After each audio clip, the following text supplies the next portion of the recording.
നമസ്കാരം. ഈ പൈസ കൊടുത്ത സിനിമ കാണുന്ന ഒരാൾ,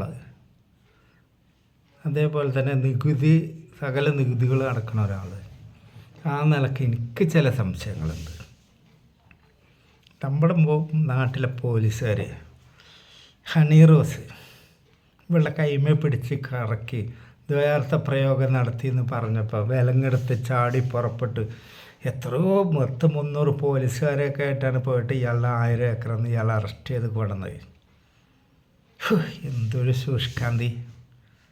ഇപ്പം വിൻസി അലോഷ്യസ് ഇവൾ പരാതി പറഞ്ഞു. എന്ന് പശുവും ചത്ത് മോരിലെ പുളിയും പോയി എന്ന് പറഞ്ഞത് എന്നോ ഇയാൾ ചന്തിമേൽ അമർത്തിന്നോ വെളുത്ത പൊടിയുള്ള സാധനം തുപ്പിന്നോ. ഇതിലെന്താ എവിഡൻസ് ഉള്ളത്? No evidence. ഇവളുടെ ഒരു ഒറ്റ മൊഴിയുള്ളൂ. ഇവൾക്ക് ഇവനോട് പേഴ്സണൽ എന്തെങ്കിലും ദേഷ്യം ഉണ്ടെങ്കിൽ ഇത് വെറുതെ പറഞ്ഞൂടെ? ഒന്നാലോചിച്ച് നോക്കെ. നമ്മുടെ നിയമങ്ങൾ അങ്ങനെയാണ്. ഓക്കെ, അപ്പം തന്നെ കേരള പോലീസ് ചാടി പുറപ്പെട്ട് ഇവനെ വേദാന്ത ഹോട്ടലിൽ അറസ്റ്റ് ചെയ്യാൻ പോയപ്പോൾ ഉണ്ട് ഇവനവിടെ ചാടി ഓടി രക്ഷപ്പെട്ടു. കാരണം എന്താ? ജീവന് പേടില്ലേ? നിലത്തോട്ട് ചാടിയത്ത് എത്താലും പോലീസ് പിടിക്കണ അത്രയും കുഴപ്പമുണ്ടാവില്ല എന്നവന് തോന്നി. കാരണം എന്താണെന്നറിയോ? ഈ വിലങ്ങെടുത്ത് ചാടി പുറപ്പെട്ട ഹണി റോസ് അതേപോലെ വിൻസി ലൂയിസിൻ്റെ ഒക്കെ പരാതിയിലല്ലേ ഉള്ളൂ. വേറുള്ള സെലിബ്രിറ്റികൾ കുറ്റകൃത്യം ചെയ്ത് റേപ്പ് ചെയ്ത് ഇവിടെ ആരെ വിലങ്ങെടുത്ത് ചാടി പുറപ്പെട്ട് പിടിച്ചത്? ഇനി ഒറ്റ ചോദ്യം, ഒറ്റ ഉത്തരം. ഈ ഫീൽഡിൽ ഏതാ പുണ്യകളത്തികളുള്ളത്? ഇന്ന് ഞാൻ ഇവിടെ സ്ക്രോൾ ചെയ്ത് യൂട്യൂബിൽ നോക്കുമ്പോൾ പാർവതി തെരുവത്തിന് റൂമിൻ്റെ ഉള്ളിലിട്ടാണ് പീഡിപ്പിച്ചത്. അങ്ങനെ എന്തോ ഒരു സ്റ്റേറ്റ്മെൻറ്റ് അവൾ കൊടുക്കുന്നുണ്ട്. റൂമിൻ്റെ ഉള്ളിലിട്ട് പീഡിപ്പിച്ചെന്ന്. അല്ലാണ്ട് ഇപ്പോൾ റോട്ടിലിട്ട് പണിയെടുക്കുക. നായ്ക്കളൊന്നും അല്ലല്ലോ, മനുഷ്യരല്ലേ. ഇവരൊക്കെ ഈ സ്ഥാനത്ത് എത്തണമെങ്കിൽ എന്തെങ്കിലുമൊക്കെ ചെയ്തിട്ടുണ്ടോ? ഇപ്പം ഷൈൻ ടോം ചിലപ്പോൾ ഇവള് വേറെ ഒരാൾക്ക് കൊടുക്കണ കണ്ടിട്ടുണ്ടാവും. അപ്പം ചിലപ്പോൾ എനിക്കും കിട്ടുമെന്ന് വിചാരിച്ചിട്ട് ഒന്ന് ചന്തിമേ തപ്പിയതോ. ഞാനൊരു നഗ്ന സത്യം പറഞ്ഞുതരാം. അന്താരാഷ്ട്ര വെടിക്കാരെന്നുള്ള നിലയ്ക്ക് ഞാൻ ഒരു നഗ്ന സത്യം പറഞ്ഞുതരാം. ഒരു വെടി ആയിക്കോട്ടെ, ഇനി ആർക്കെങ്കിലും കളിക്കാൻ കൊടുക്കണ ഭാര്യ ആയിക്കോട്ടെ, നടി ആയിക്കോട്ടെ, കൊടുക്കും. എല്ലാവർക്കും കൊടുക്കില്ല. അവർക്കൊരു തൃപ്തിയും ഇഷ്ടമുള്ള ആൾക്കാർക്കേ കൊടുക്കുള്ളൂ. അല്ലാത്തൊരു മനുഷ്യൻ അവർ കിടന്നു കൊടുക്കില്ല, മേല് തൊടാനായിക്കില്ല. അപ്പം ചിലപ്പോൾ ഇവള് ഒപ്പം ആരെങ്കിലുമൊക്കെ ഇവളെങ്ങനെ കൊണ്ടു നടക്കണം കണ്ടിട്ട് ഇവനൊന്ന് ചെന്ന് ട്രൈ ചെയ്തതാവും. ഇവൻ ലഹരിക്ക് അടിമയായിരുന്നു എന്ന് പറയുന്നുണ്ട്. അപ്പം പിടിപ്പിച്ചാലല്ലേ അവന് ലഹരീൻ്റെ അടിമയാണ്. അപ്പോൾ ഇവളുടെ മൊഴിക്ക് സ്ട്രെങ്ത് ഉണ്ട്, എവിഡൻസ് ഉണ്ട്. എന്തണ്ടിയപ്പോൾ ഉള്ളത്? ഇവളുടെ ഒരു ഒറ്റ മൊഴി. ഇന്ത്യൻ ന്യായ സംഹിതയിൽ പെണ്ണ് പറഞ്ഞ ആണിനെ പിടിക്കാന്നുള്ളൊരു ഒറ്റ മൊഴി. എന്നിട്ട് എന്തുകൊണ്ട് സിദ്ദിഖിൻ്റെ കാര്യത്തിൽ സകല തെളിവും കൊടുത്തിട്ട് ആ പെണ്ണ് സെലിബ്രിറ്റി അല്ല. സിദ്ദിഖിന് സുപ്രീം കോടതിയിൽ നിന്ന് ജാമ്യം കിട്ടുവോളം പോലീസുകാർ സാറ്റ് കളിക്കുകയും ചെയ്ത് കള്ളനും പോലീസും കളിച്ച്. ഇതൊരു കോണത്തിലെ നിയമം. ഇവിടെ റഹീം പറയണേ ഷൈൻ ടോമിനെ പിടിക്കും, അതിനുള്ള പോലീസാണ് കേരളം ഭരിക്കണമെന്ന്. ഈ സിദ്ദിഖിനെ പിടിക്കാത്തന്ന് എന്ത് മാറ്റം കൊടുത്തായിരുന്നു ഈ റഹീം? അവന് നല്ലോണം പള്ളാർച്ച് കിട്ടണ്ടേ ഇവിടുന്ന് സോഷ്യൽ മീഡിയയിൽ. ഞാൻ ഒരാളെയും കുറ്റം പറയാൻ ആളല്ല. ഒരാളും പുണ്യാളന്മാരല്ല ഈ ഫീൽഡിൽ. ഇവിടെ ശ്രീനാഥ് ബാസി, ഷൈൻ നിഗം, പിന്നെ ഇവൻ ഷൈൻ ടോം, ഇവരൊക്കെ ഉണ്ട്. ഒരു കഞ്ചാവ് എന്നുള്ളൊരു ലേബലാണ്ട് കൊടുത്തേക്ക് ഇവർക്ക്. കാരണം വലിയ സൂപ്പർ സ്റ്റാറിൻ്റെ മകനൊക്കെ അഭിനയിച്ച സിനിമയൊക്കെ 4 നില 10 നില പൊട്ടുക. പിന്നെ ഇവനെ പ്രസൻറ്റ് ചെയ്യണം ലളിത ജീവിതം നയിക്കേണ്ടത്. അവൻ്റെ ഇഷ്ടത്തിന് അവൻ ജീവിച്ചോട്ടെ. പിന്നെ മമ്മൂട്ടീൻ്റെ മോൻ, അവനെങ്ങനെ രക്ഷപ്പെട്ടു പോയി.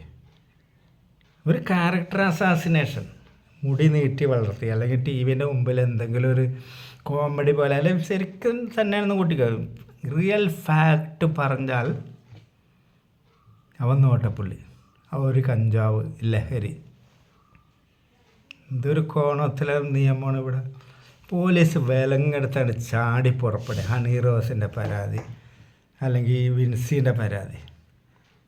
ഒരു പാവം പെൺകുട്ടി, ഇന്ത്യൻ പൗര തന്നെയല്ല. ഈ സിദ്ദിഖ് മസ്കറ്റ് ഹോട്ടലിൽ നിന്ന് പീഡിപ്പിച്ചെന്ന് പറഞ്ഞ പെൺകുട്ടി ഇന്ത്യയിലെ ഒരു പൗര തന്നെയല്ലേ.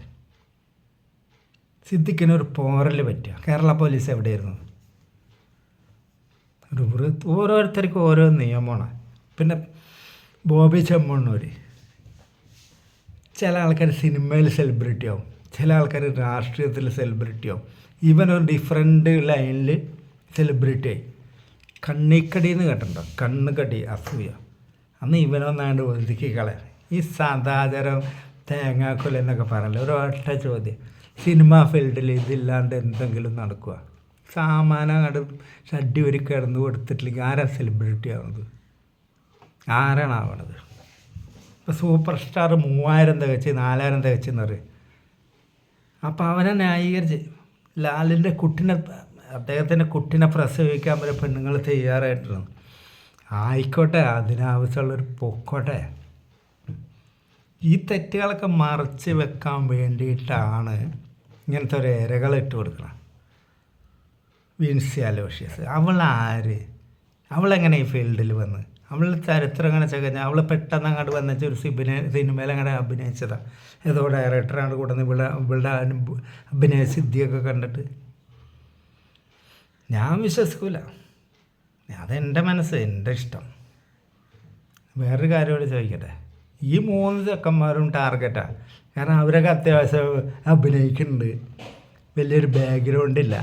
അന്ന ഒരു കാര്യം ജൈവന്മാരങ്ങനെ തിളങ്ങണ്ട, തൂറി തോപ്പിച്ച് അങ്ങനെ ഉണ്ടല്ലോ.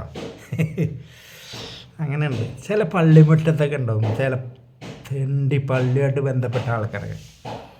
കുർബാന കഴിഞ്ഞ് 3-4 പേര് ഒരുമിച്ചായിട്ട് നടന്നു പോകുമ്പോൾ നോക്കിയേ. അപ്പോൾ പെണ്ണുങ്ങളൊക്കെ അവിടെ നിൽക്കണ്ട. അപ്പോൾ അച്ഛൻ്റെ ഒപ്പം നിൽക്കണ ഒരു ആണ് തെണ്ടി പറയാം. നോക്കിയാൽ അവന്മാർ 3-4 പോണതേ ബാർക്കാണ്. ഏത് കോണത്തൊക്കെ പോയാലും ഇവർക്കെന്താ? ഒരു ക്യാരക്ടർ അസാസിനേഷൻ, സ്വഭാവഹത്യ.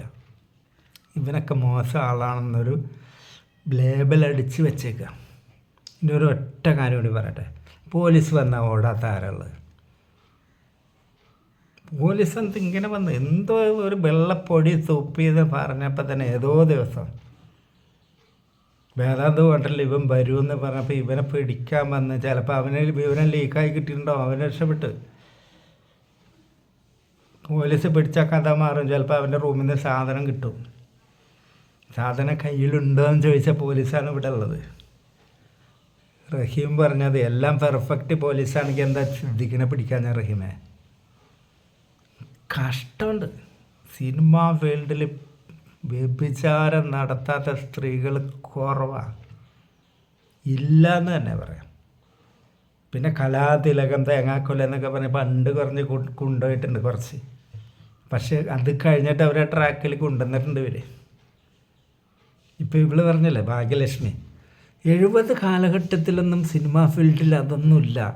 ഷൂട്ടിങ്ങും ഒക്കെ കഴിഞ്ഞ് അതൊക്കെ പാക്കിങ് കഴിഞ്ഞിട്ട് ഒരു വിനോദം എന്നുള്ള നിലയ്ക്ക് അവർ മദ്യം ഉപയോഗിക്കുന്നുണ്ടെന്ന്. മദ്യം ഉപയോഗിച്ച് കഴിഞ്ഞാൽ പിന്നെ അടുത്ത വിനോദം എന്താ? പെണ്ണുങ്ങളുടെ കാലിൻ്റെ ഇടയിൽ സാധനം, പെണ്ണുങ്ങളങ്ങോട്ട് പോയി കിടന്നത് കൊടുക്കും. എന്നാലല്ല പിറ്റേ സിനിമയിൽ ചാൻസ് ഉള്ളൂ.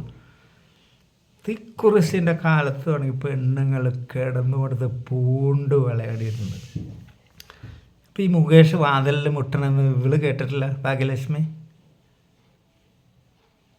ഈ 3 പിള്ളേരെ ബലിയാടാക്കുക. അവർ പുണ്യാളന്മാരൊന്നുമല്ല, അവർ തെറ്റ് ചെയ്ത് അവരെ പിടിക്കണം. അവർ കറക്റ്റല്ലേ? അവർ ഇങ്ങനെ ലഹരി ഉപയോഗിച്ചിട്ട് സൈറ്റിൽ ആർക്കെങ്കിലും ഡിസ്റ്റർബ് ഉണ്ടാക്കി ആ മിനിറ്റിൽ പിടിപ്പിക്കേണ്ടിയിരുന്നു. അല്ലാണ്ട് കുറേ ദിവസം കഴിഞ്ഞിട്ട് അവനങ്ങനെ പേരൊന്നും പറയണ്ട കേട്ടോ, ആളെ തുപ്പി കാണിച്ചു തരാം, ആളെ ചൂണ്ടി കാണിച്ചു തരാം എന്നും പറഞ്ഞ് ഇവിടെ പേരിനൊരു പരാതിയും പരാതി കൊടുത്താൽ ഇത് ഇഷ്യൂ ആകുമെന്ന് ഏത് ചോറുണ്ടെന്ന് ആൾക്കാർക്ക് അറിയില്ല. അപ്പം അങ്ങോട്ട് തുപ്പി കാണിച്ചു തരാം, തോണ്ടി കാണിച്ചു തരാം, പേര് ഇഷ്യൂ ആക്കരുത്. അപ്പോൾ ഇവള് പിന്നെ അവസരമോഹിയാണ്, ഇവളുടെ ചാൻസുകൾ നഷ്ടപ്പെടരുത്. ഒരു പെണ്ണിൻ്റെ ചന്തിമേലല്ല കൈമേൽ ഇവർ ചെറുപേരിൽ മേലൊരാണ് ആവശ്യമില്ലാണ്ട് തൊടില്ല. ഒരൊറ്റ നോട്ടം മതി, മനസ്സിലായ? എന്നിട്ട് അവൻ അന്ന് വെളുത്ത പൊടി തുപ്പി എൻ്റെ ചന്തിമേ കരുതല അമർത്തി ഈ ആദ്യം വൃത്തിയായിട്ട പരാതി കൊണ്ടൊക്കെ വരുമ്പോൾ അവരാണ് ആദ്യം അറസ്റ്റ് ചെയ്യേണ്ടത്. കേരള പോലീസ് ഇപ്പം വിലങ്ങെടുത്ത് ചാടി. ഇനി സിനിമാ ഫീൽഡിലുള്ള ഏറ്റവും വലിയ പുണ്യാളത്തികളെപ്പറ്റി ഞാൻ പറഞ്ഞുതരാം. 35 പരാതികളാണ് ഇപ്പോൾ പിൻവലിക്കാൻ നിൽക്കുന്നത്. ഹേമ കമ്മിറ്റി റിപ്പോർട്ടിൽ എത്രയോ കേസെടുത്തിട്ടുണ്ട്. 35 പേര് കോംപ്ലിമെൻസായി. ഞങ്ങൾ ഇനിയില്ല, തെറ്റിദ്ധാരണൻ്റെ മുകളിലാണ്. കാരണം സകല വൻവൃക്ഷങ്ങളും ആടും. മുമ്പുകയിൽ കൊല തൂങ്ങി കിടക്കണ സകല സംവിധായകരും നടന്മാരും പെടും. അപ്പോൾ കേസ് കോംപ്ലിമെൻസായി. ഞങ്ങൾക്ക് ഇനി അതിൻ്റെ പുറകെ പോകാൻ താല്പര്യമില്ല. അപ്പോൾ കിട്ടേണ്ടത് കിട്ടി. അപ്പം താല്പര്യം ഉണ്ടാകാൻ വേണ്ടി, അല്ലെങ്കിൽ ഇവൾക്ക് അന്നൊരു അനുഭവം ഉണ്ടെങ്കിൽ അന്ന് പറഞ്ഞിട്ടില്ലെങ്കിൽ അവൾ ഒരിക്കലും ഈ കാര്യം പറയരുതായിരുന്നു. ഇപ്പോൾ ഈ ഷൈം ടോമിനൊക്കെ അങ്ങോട്ട് തിന്നാണ്. അവൻ്റെ അമ്മ പറഞ്ഞ് മോൻ ഓടിയത് പോലീസിനെ പേടിച്ചിട്ടാണ് പറഞ്ഞത്. ആ തള്ളനൊക്കെ ഉണ്ട് ചീത്ത പറഞ്ഞ ഓരോ പുണ്യാളത്തിലും ചാനലുകാരും.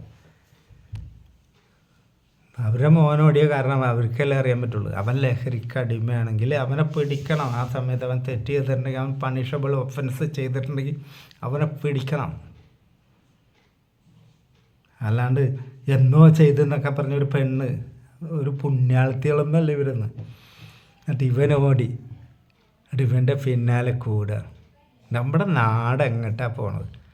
സെലിബ്രിറ്റി സൂപ്പർ സ്റ്റാർ പണിയ കേസില്ല, അതേപോലെ ഇടവേള ബാബു പണിയ കേസില്ല. ഷൈൻ ടോം ചന്തിമ വിരലമർത്തി. അവൻ ലഹരിയിലാണ്, നിരോധിത ലഹരി. ഇവിടെ അടുത്ത് എന്താ എവിഡൻസ്? ഓരോ എവിഡൻസും ഇല്ല. ഇതിനാണ് ചെറ്റത്തരം എന്ന് പറഞ്ഞത്. അവരെന്തോ ആയിക്കോട്ടെ, അവരെന്തോ പറഞ്ഞോട്ടെ. കേരള പോലീസ്, റഹീം പറഞ്ഞ കേരള പോലീസ്, അവർ എത്ര തന്തേൻ്റെ സ്വഭാവം എടുക്കണം. സിദ്ദിഖിനെ പിടിച്ചില്ല.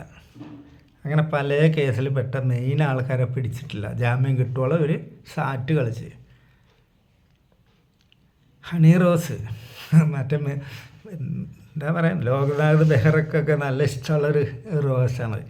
അവളൊരു പരാതി കൊടുത്തപ്പോൾ മുഖ്യമന്ത്രിയാണ് പറഞ്ഞത് അവനെ അറസ്റ്റ് ചെയ്യുമെന്ന്.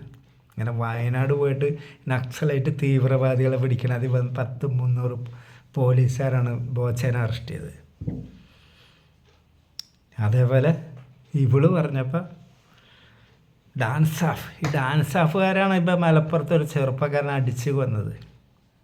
ലഹരി വിരുദ്ധ സ്ക്വാഡ് എന്നൊക്കെ പറയും. അതിലും ഒക്കെ പുണ്യാളന്മാരായി ചെല്ലണത്. പക്ഷെ ഒരു നികുതി അടക്കുന്ന ആളെന്നുള്ള നിലക്കും, സിനിമക്ക് കാശ് കൊടുത്ത് കാണുന്നുള്ള ആളെന്നുള്ള നിലക്കും ഞാൻ കണ്ടത് പറയും. അതിനെന്നെ എന്തെങ്കിലും ഷേവ് ചെയ്യണമെങ്കിൽ ചെയ്തോ. നമസ്കാരം.